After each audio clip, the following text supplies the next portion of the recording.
Vygotsky é dos grandes teóricos da psicologia do desenvolvimento humano. Você acha que Vygotsky morreu com mais ou menos que 90 anos? Pensou na resposta? E o que essa resposta tem a ver com ancoragem? Aí só depois da vinheta.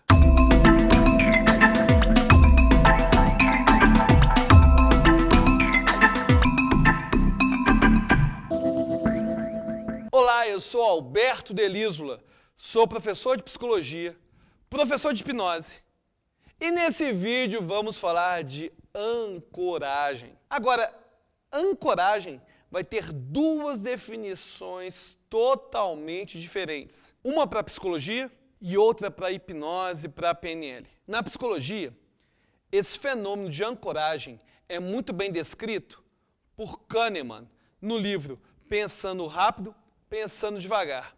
Duas formas de pensar. Ele vai falar da ancoragem como esse atalho mental em que, quando somos deparados com algum desafio, alguma pergunta, e a gente tem muito pouca informação sobre essa pergunta, a gente acaba se ancorando, se agarrando às pequenas informações que existem na pergunta. Então, provavelmente, se você não conhecia Vygotsky, se você não sabia com que idade que ele morreu, você provavelmente imaginou que ele morreu com uns 80 ou até mesmo 70 anos. Claro, quem sabia a resposta, sabia que Vygotsky morreu com 30 e poucos anos. Agora, o que faz alguém que não tem a mínima noção de Vygotsky conseguir imaginar que ele morreu com 80 ou 90 anos apenas com uma pergunta? É simples. No momento que eu te pergunto, Vygotsky morreu com mais ou menos que 90 anos, existe um comando aí, embutido, disfarçado, que diz que ele morreu numa idade bem avançada. E como você não sabe nada sobre Vygotsky, você acaba se pegando nessa informação. E você acaba ficando com a impressão que ele morreu numa idade avançada. Agora, é claro, se você já conhecia Vygotsky, já sabia que ele tinha morrido com 30 e poucos anos, o fenômeno da ancoragem não vai acontecer para você. Esse fenômeno da ancoragem também está por trás de várias atividades, de várias perguntas que a gente usa no dia a dia, de pegadinha. Como aquela: o pai de Maria tem 5 filhas. Lalá, Lelé, Lili, Loló e Maria. É a ancoragem que faz você pensar em Lulu. É um pensamento automatizado. Agora, essa é a definição de ancoragem para a psicologia. Porque na hipnose, a gente utiliza o termo ancoragem, a gente utiliza o termo âncora para fazer referência a condicionamento clássico. Ora, o que é condicionamento clássico?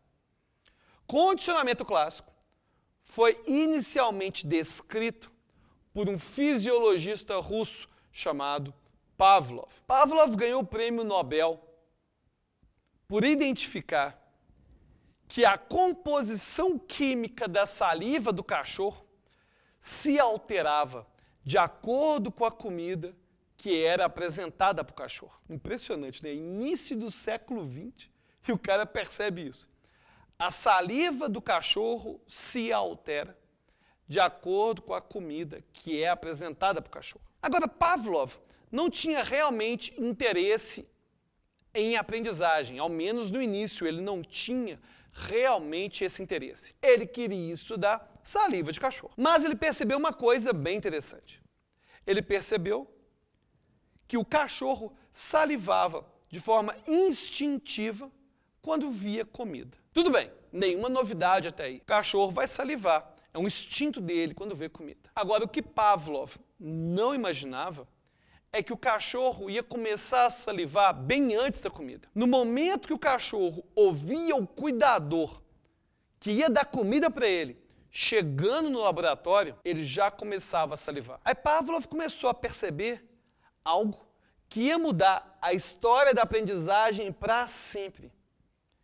Ele percebeu o chamado condicionamento clássico. Inicialmente, o cuidador não significava nada. O cachorro não salivava quando via o cuidador nas primeiras vezes. Ou seja, o cuidador era um estímulo neutro. Agora, de tanto cuidador aparecer junto com a comida, o cachorro começou a atribuir ao cuidador o mesmo significado que a comida tinha. Isso a gente chama de emparelhamento de estímulo. Você pega um estímulo neutro, no caso o cuidador, mostra com frequência do lado de um estímulo incondicionado, ou seja, instintivo. De tanto eles aparecerem juntos, aquele estímulo que era neutro passa a ter o mesmo significado do estímulo incondicionado e instintivo. Inclusive, Pavlov começou a fazer uma experiência envolvendo o salivar dos cachorros e o sino.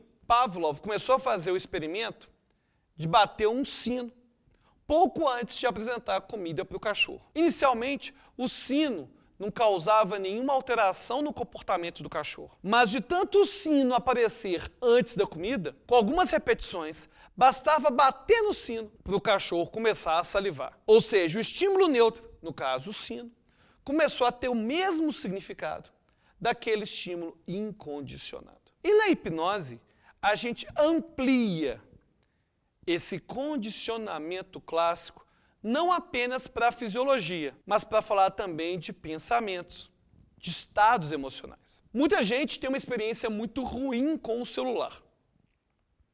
Ou seja, basta que o celular toque para começar a ter uma taquicardia, começar a ficar ansioso. Inicialmente, o celular não tinha nada a ver com ansiedade. É apenas um aparelho eletrônico, um estímulo neutro. Mas de tanto esse estímulo neutro do celular ser apresentado junto a situações de estresse, alguém ligando no celular para fazer alguma cobrança, alguém ligando no celular para passar problema no trabalho, de tanto o celular tocar nesses contextos, ele passa a ter um novo significado. Ou seja, assim como o sino passou a ter o significado da comida, o celular passa a ter o mesmo significado dos problemas que geralmente chegam através dele. E aí, nesse caso, a gente vai chamar o celular de uma âncora. Observe que esse significado de ancoragem na hipnose e na PNL não tem nada a ver com o conceito que é utilizado por Kahneman, que a gente falou lá no início do vídeo. Então, no final das contas, na hipnose, a gente vai chamar de âncora todo esse condicionamento que acontece de forma natural ou provocada, envolvendo estímulos que inicialmente eram neutros, mas que passam a ter um novo significado. Aliás, a maior parte das âncoras que a gente tem surgiram naturalmente no dia a dia. Por exemplo, você está no shopping, sente um perfume, e esse perfume te lembra a sua mãe, sua avó, sua namorada, seu pai, seu tio, seu namorado, enfim. Lembra alguém. No momento em que você estava sentindo aquele perfume a primeira vez, junto com a pessoa, você não tinha a intenção de criar uma âncora. Mas âncoras acabam sendo criadas naturalmente. Para uma âncora ser criada, basta a repetição de um estímulo neutro junto com um estímulo incondicionado, instintivo. E de tanto eles aparecerem juntos ao mesmo tempo, eles acabam passando o significado de um para o outro. Ou seja, o estímulo neutro passa a ter o mesmo significado do estímulo incondicionado. A esse processo de atribuir um significado, uma sensação, uma emoção a um estímulo neutro, a gente vai falar que é o processo de ancoragem. E aí já fica a dica.